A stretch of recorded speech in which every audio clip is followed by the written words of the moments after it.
Now we've talked about estimates. And when we are going through the past questions, you saw estimates. Estimates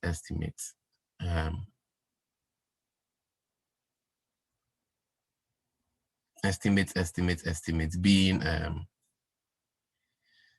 I'm sorry, I feel like sneezing. You saw estimates being talked about, right? Being talked about. So what does this mean? What does this mean? In the financial statements, estimated figures are used in situations where it is not practical or not possible to obtain a more precise measurement of an item. So an estimate is like an approximation. We do not know the exact thing, but we use an estimate. And so that produces risk. I suggest that you go into the exam understanding estimates. And I'm sure as I've led you through some past questions, you've seen it come, right? Very, very important. ISA 540 defines an audit estimate as an approximation. You see, as I mentioned that word, and there we see it. An approximation of a monetary amount in the absence of a precise means of measurement. So that's the book definition. Now, what are some examples of estimates? You have accruals, you have prepayments, you have depreciation. You know, these are all examples of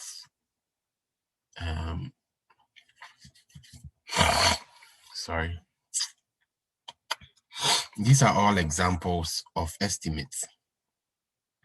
The other complicated ones like provisions and all that. Estimates are made for the financial statements by the management of the entity using their judgment. So there's some subjectivity here. So, you know, the audit problem is very, very clear. So the auditor needs to be assured that, you know, these estimates that are used by management, are they reasonable? Are they reasonable? It's very, very important. Are these estimates reasonable? Now, you would want to understand the reasonableness of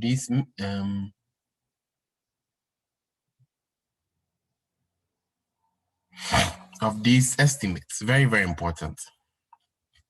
Now, let's talk about how to audit accounting estimates. Does anyone have a clue? How do you audit accounting estimates? What do you think?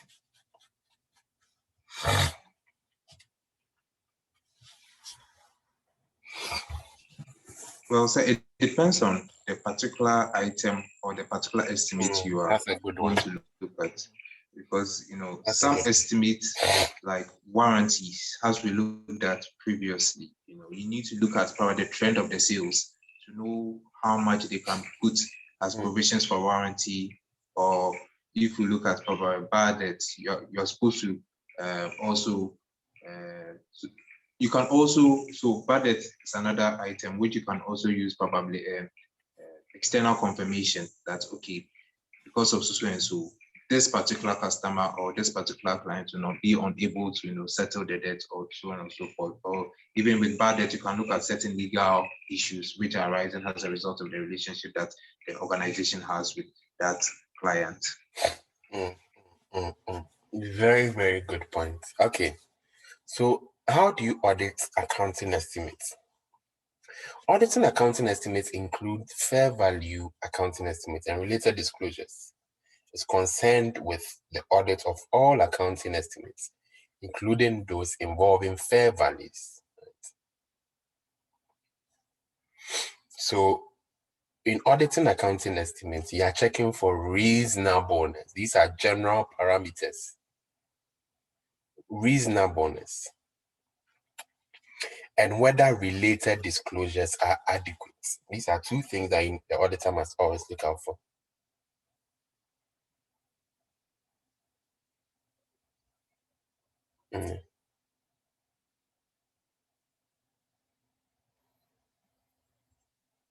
It's very, very important.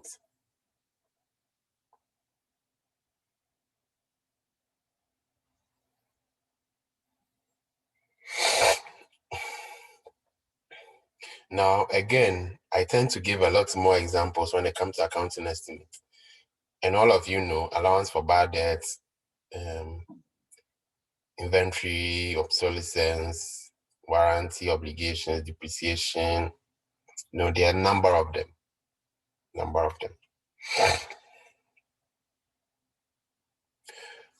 Now, the auditing of procedures related to accounting estimates. As part of risk assessment procedures, ISC 540 requires the auditor to obtain an understanding of the following. Number one, the requirements of the applicable financial reporting framework.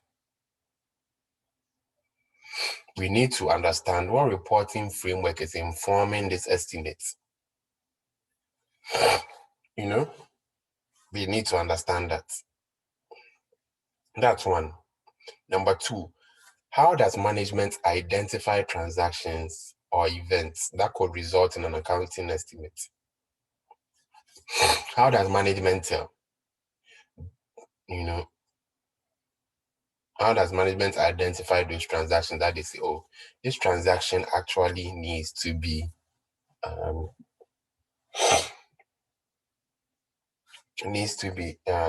estimated, right? The auditor needs to also understand the nature of the estimate. What is the nature of the estimate? So that was what Caleb was talking about. It depends on the kind of the estimate that will determine the audit mechanism or the audit procedure.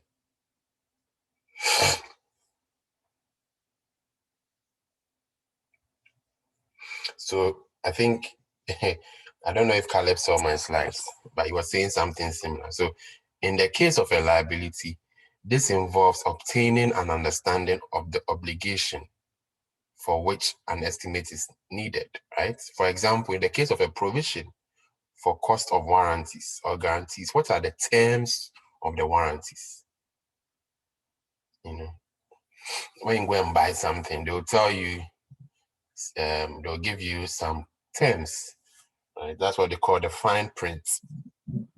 They'll give you the terms of the warranty. What are the terms that have been given by the client to customers? Then the auditor also needs to review the procedures used by management to make their estimates. What are the procedures that have been used by management to make those estimates? Very, very important. Very, very important. Now, ISA 540, like I already indicated, I think I already mentioned this in the previous slide, right? Where I was talking about you need to ensure whether the estimates are reasonable and whether the related disclosures are adequate. So I've already talked about that in the slide. Any questions on that?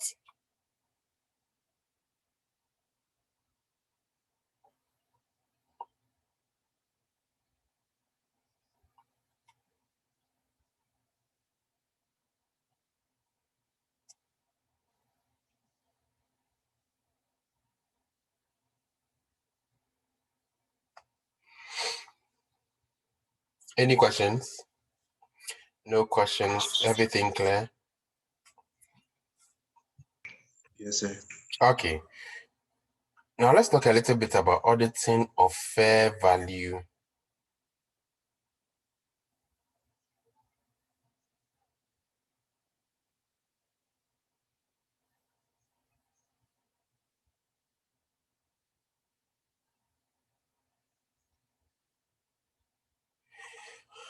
Of fair value measurements. Now, when there are issues relating to the auditing of fair value measurements, it's quite similar to auditing accounting estimates. What you need to know is that both are covered by ISA 540. Now, don't be scared about 545, this thing. There's no need to chew and pour these things. Now, the balances of items measured at fair value, such as property, are often significant in the statements of financial position. You can see why it is closely related to estimates, right?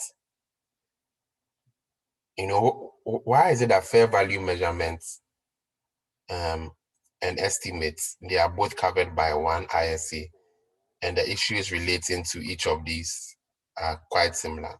Does anyone have a clue? Why is it that they are quite similar?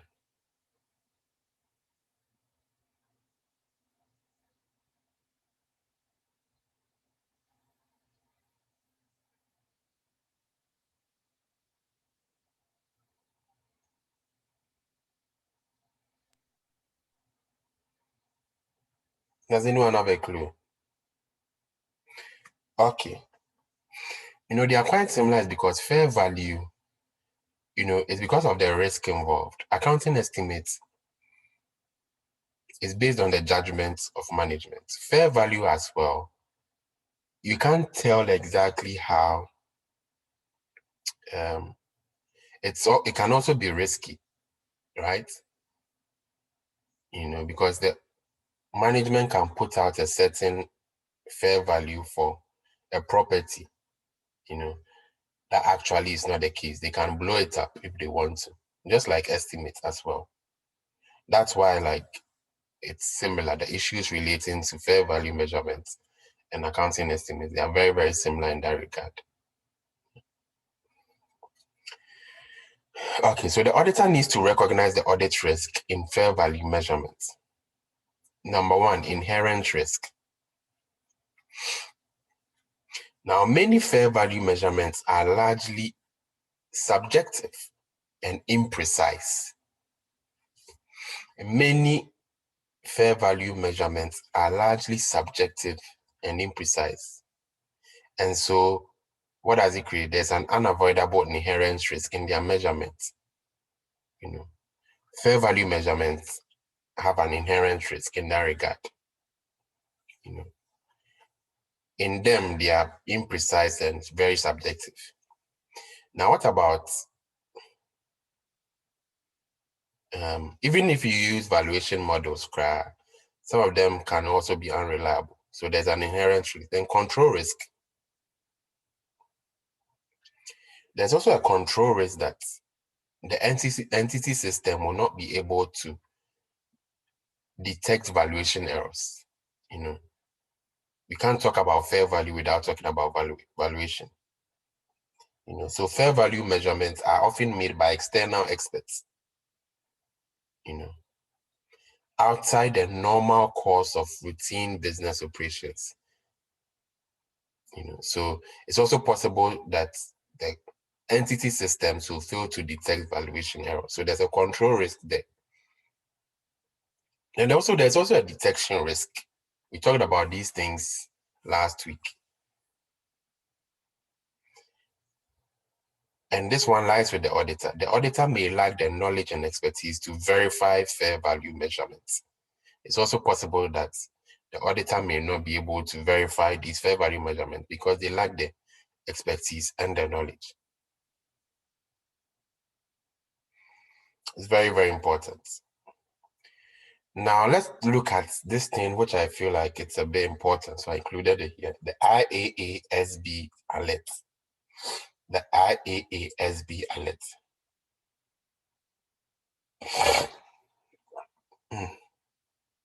The IASB issued an alert in October 2008.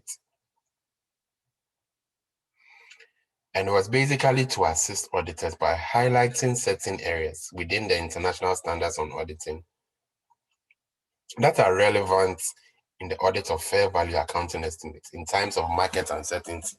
So in times of market uncertainty, fair value measurements could be very, very volatile, could be up and down, like it could be a mess, all right? So,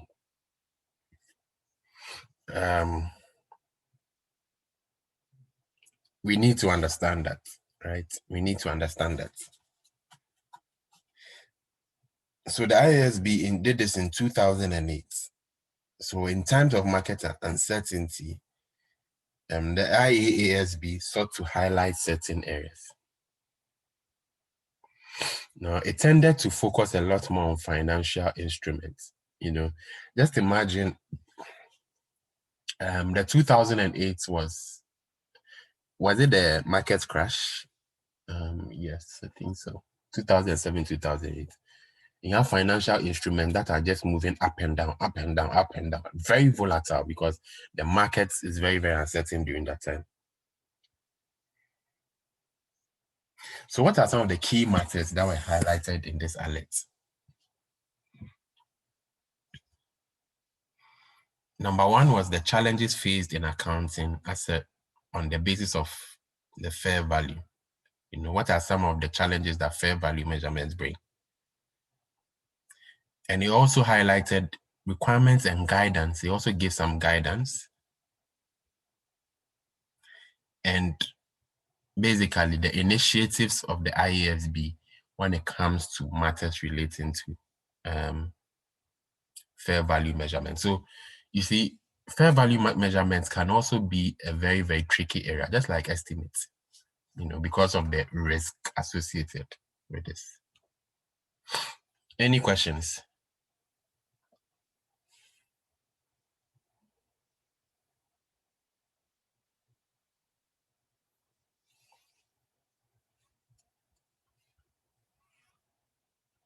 Sorry.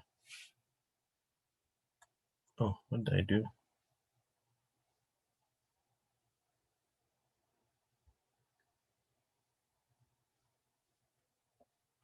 Any questions on that? Okay. Now, let's move on to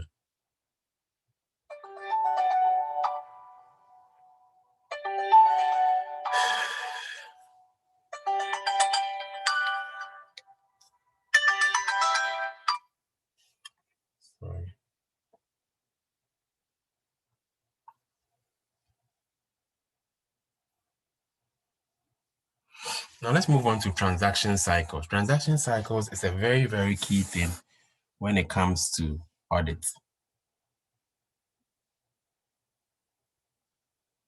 It's a very, very key thing.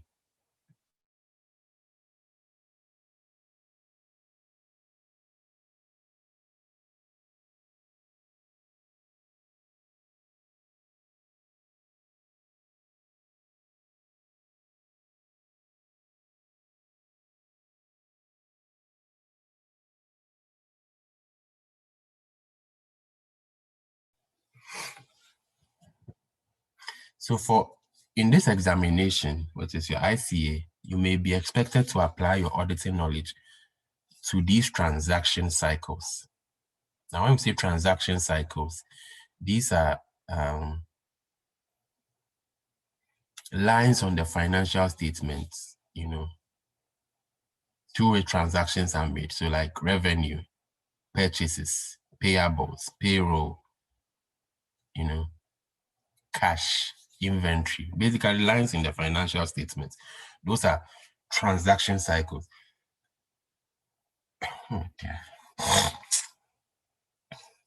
So you have the examination would test your audit knowledge in revenue, receivables, right? Sales and receivables, they go hand in hand.